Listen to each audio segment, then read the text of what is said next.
đêm ra ra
chẳng từng đất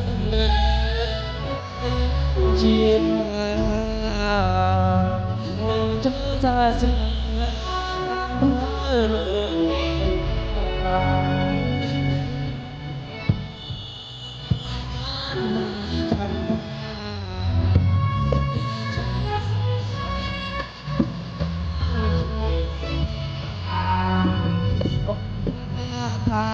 ta không sao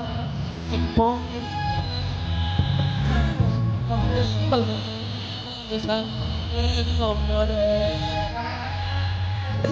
người ông này luôn rong đang lắm cho đọc chẳng nhớ đời